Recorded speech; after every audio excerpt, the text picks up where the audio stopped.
barbecue ribs, Elvis Presley, B.B. King, Bill Street, Mississippi River, import, export, and a girl. That's my aim. All of this is in Memphis. I looked at my wife on our second anniversary. I said, why don't we go to Memphis and honor her because she decorated our wedding. She did a great job. Fabulous job. And I called all the other family members. Said, how about we go down to Memphis and see her and hang out and have a great time? And everybody agreed. She agreed. And my aunt is a very bright woman. I love her to death. She's very smart. She does scientific work. In fact, some of her work is in the Smithsonian Institute. No lie. She's good. A-type personality. Sometimes that's not so good. We go to Memphis. My wife and I, we flew to Memphis. Everyone else drove because they were a little closer. We get down there. We all, hey, what's up? Hugging everybody. How's it been going? Having a good time. We out drinking beers, talking about each other. Look at your feet. Look at your hair. Just going about. Like, man, you look a little older this year. Anyway, I clean off her grill. We all have a good time. I decided to cut her grass. Her grass is about this high. I know for sure I seen Tarzan out there in the grass. I said, okay. I got my machete out and made my way to the lawnmower. So I proceeded to cut the grass. We all go in the house. It's getting dark. We sit in there and not paying any attention to her. Not knowing she's actually in a bad mood. And when I say in a bad mood, she is in a very bad mood. Something is not right. But we proceeded to enjoy each other's company. While we sitting there, I noticed somebody would take a drink. And before they finish good, they move. They like, yeah, what happened? She gets their glass and go washes it out. I'm like, that's peculiar. My wife, she has this cup. It's synonymous with her sorority. That's her favorite cup. She had that cup. She was drinking out of it. She went to the bathroom and came back. My aunt was cleaning that cup out. I'm like, what is wrong with this woman? She never acts like this. She was just sitting there. She was brewing. And she just stood up. She said, you know what? Why are all of you guys here? And I said, you knew we were coming. What's the problem? She said, in fact, I don't want any of y'all here. Come daybreak, I think y'all need to leave. It's like, okay, this is not good. Now, people woke up the next morning, they started making excuses. My brother was like, my toe hurts, I'm out of here. I had a cousin, she said, I had to go feed my goldfish, I'm out of here.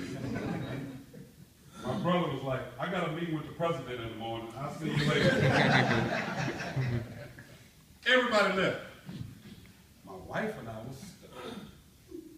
Now, previously we had told her, we want to use your car so we can go out and enjoy Memphis.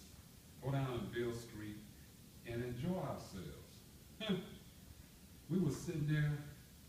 I told my wife, I said, look, you're a woman. You understand this woman stuff.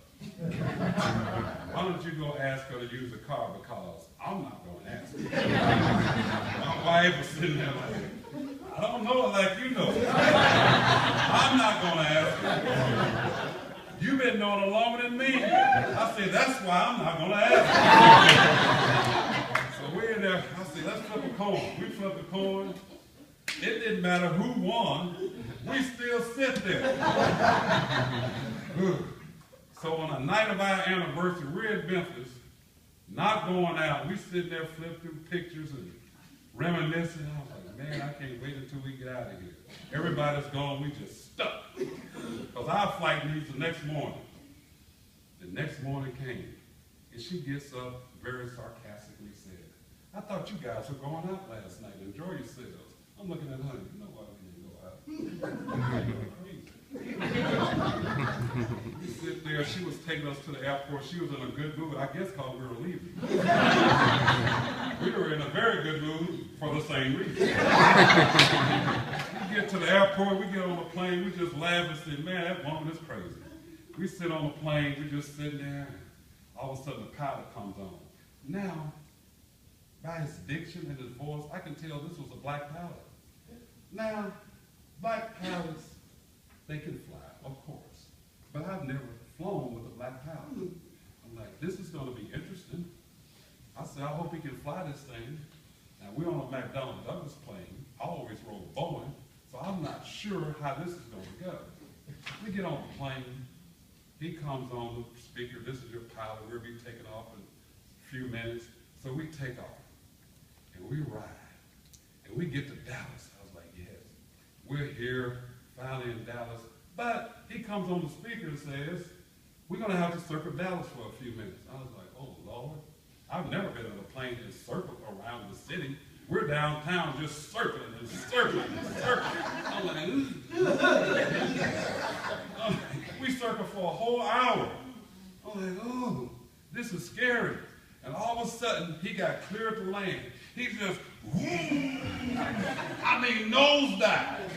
I was like, okay, this is a different plane, but why are we nosediving? I've never experienced this. And I'm like, oh my God. We got a black pilot. We had a bad time in Memphis. And I'm sitting there. And I'm like, it's quiet. I told my wife, I said, the white people are quiet. They never shut up. I'm like, oh, this is really scary. We sitting there. All of a sudden at the last minute, he pulls the nose up. I was like, ooh, we made it. I'm like, oh, thank you. I looked at my wife.